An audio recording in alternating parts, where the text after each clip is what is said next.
Health corner विश्वास का दूसरा नाम।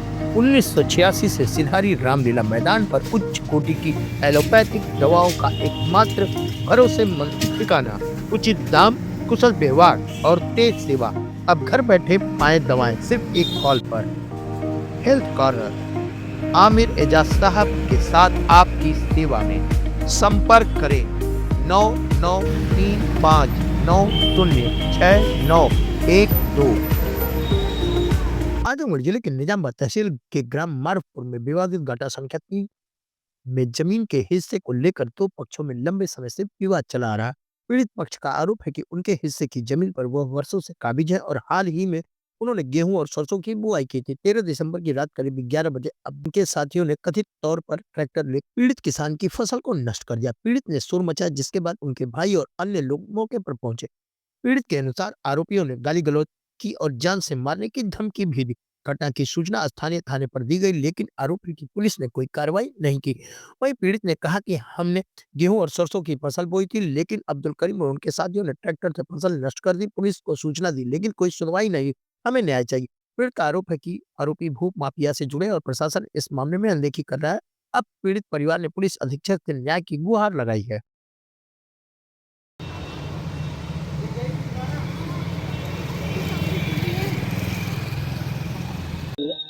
सर, मेरा नाम शफीउल्लाह है, पुत्र सुहेल अहमद। मैं ग्राम घोरीपुर, तहसील, पोस्ट, थाना निजामाबाद, जिला आजमगढ़ का रहने वाला निवासी हूँ।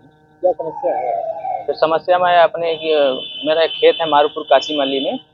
उस समस्या को लेकर मैं आया था, जिसकी मैं थोड़ा सा आपको लोगों को विस्तार से बता दूं कि हमारा बंटवारा हो चुका था आपसी सहमति से। लगभग 20 साल पुराना बंटवारा हो चुका था।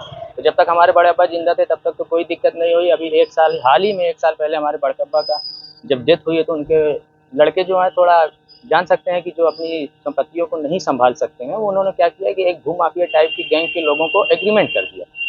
अब एग्रीमेंट कर दिया तो सर उसमें क्या हुआ कि हम लोग आपसी ही सहमति से, जो 20 साल पहले ही थी उसी सहमति से हम लोग उस पर जुताई बुआई कर रहे थे। एग्रीमेंट्स के बाद हमने उस पर एक फसल धान की उगाई, गेहूँ, और उसके बाद हमने उस पर मूली सब्जी और बहुत सारी सब्जियों को भी उगाई। सारी हमारी फसलें कंप्लीट हुई, तब तक तो कोई रिकॉर्ड नहीं। अभी हाल ही में हमने गेहूं की फसल को, जो कि हमारी 2 तारीख से दो तारीख को जुताई हुई, 3 तारीख को बुआई हो गई थी, और हमारी सरसों लगभग 15 दिन पहले, उससे पहले हमने 8-10 बिस्सा के आसपास बेच दिया था। और हम 20 बिस्सा 25 बिस्सा के, हमारा 2 बीघे का रकबा है, जिसमें हम 10-12 बिस्सा सरसों रोपे हुए थे और करीब 1.5 बीघा के आसपास हम गेहूं की फसल लगाए हुए थे। गेहूं की फसल हमारी क्या हुई कि उन्होंने अभी हाल ही में 13 तारीख को हाल ही में हमारी फसल को ट्रैक्टर के द्वारा माध्यम उलट दिया। अब ट्रैक्टर के माध्यम से उलट दिया, जिसकी हमें पूर्व में ही धमकी दी गई थी कि आप खेत बोइएगा तो हम उसको उलट देंगे। और ये उलटने वाले कोई हमारे पटीदार नहीं, कोई ये नहीं।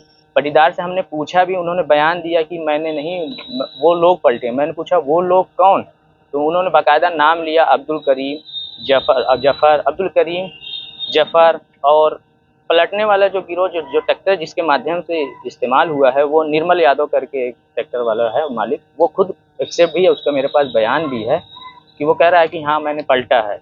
और दूसरा किसके कहने पे पलटे हो, तो वो दूसरे आदमी का नाम लिया सुरभान यादव का। उन्होंने भी एक्सेप्ट किया है कि हाँ मैं जिम्मेदारी ले रहा हूँ पलटने की। तो ये सर, ये पूरा एक गिरोह है। जफ़र है, करीम है, सुरभान है, निर्मल यादव है, सुभान है, ये सब पूरा एक गिरोह है। ऐसे ही जो आपसी सहमति से जिसकी बंटवारा होता है, घरों में फूट पैदा करके उनको लड़ा के ऐसी जगहों को उन्होंने कब्जा करने का, ये पहला मेरे साथ वाक़या नहीं हुआ है। दबंग टाइप के लोग हैं पूरे निजामबाद में, उनका ऐसे ही छोटे-छोटे जो भी छोटी-छोटी फैमिली है, उनके साथ यही सर हो रहा है। उनकी ज़बरदस्ती उनकी ज़मीनों को कब्जा किया जा रहा है। तो आखिर ये उनको एग्रीमेंट किए होंगे तब ना ये कर रहे हैं? तो सर उनको एग्रीमेंट किया हुआ है, तो उसका सबसे बड़ा मैं आपको प्रूफ ये प्रमाण दे दूं कि उन्होंने एग्रीमेंट किया हुआ है जिस एरिया का, वो एरिया उनकी मैं अपने हिस्से की कर रहा हूँ। वो अपने ही हिस्से का एग्रीमेंट किए हुए हैं ना कि मेरे हिस्से का। मैं तो अपने हिस्से में जुताई बुआई तो कर ही सकता हूँ ना। तो उन्होंने अपने हिस्से का एग्रीमेंट किया, ना कि मेरे हिस्से का। मैं जो जुताई बुआई किया हूँ सिर्फ अपने हिस्से की किया हूँ, ना कि उनके हिस्से में। और जो मेरी खेत की फसल को पलटी गई है, वो मेरे हिस्से की पलटी गई है। उनका तो खेत ऑलरेडी पलटी पड़ा हुआ है, उन्होंने खुद छोड़वा के रखा हुआ है। तो आप एसपी साहब से आज मिले? हाँ, एसपी साहब से मैं इससे पहले एसपी साहब से मिला हूँ। इससे पहले मैं थाने पे, घटना के ही दिन थाने पे मैंने एप्लीकेशन दी। तो एसपी साहब ने क्या बोला? एसपी साहब को मैंने मिलकर पर्सनली उनसे मिलकर रिक्वेस्ट की है कि मेरे मेरे जो भी ये सब, जैसे सर इसमें क्या अति हुई है, कहने का मतलब ट्राई जिसको बोलते हैं कि किसी तीसरे का इंटरफेयर हुआ है। मैं जो भी गैर कानूनी, मेरा सिर्फ यही चाहत है कि जो भी बाहरी लोगों ने ये गैर कानूनी काम किया उसकी जो सजा उनको मिलती है, मैं उसके लिए एसपी साहब से निवेदन करके आया हूँ, रिक्वेस्ट करके आया हूँ।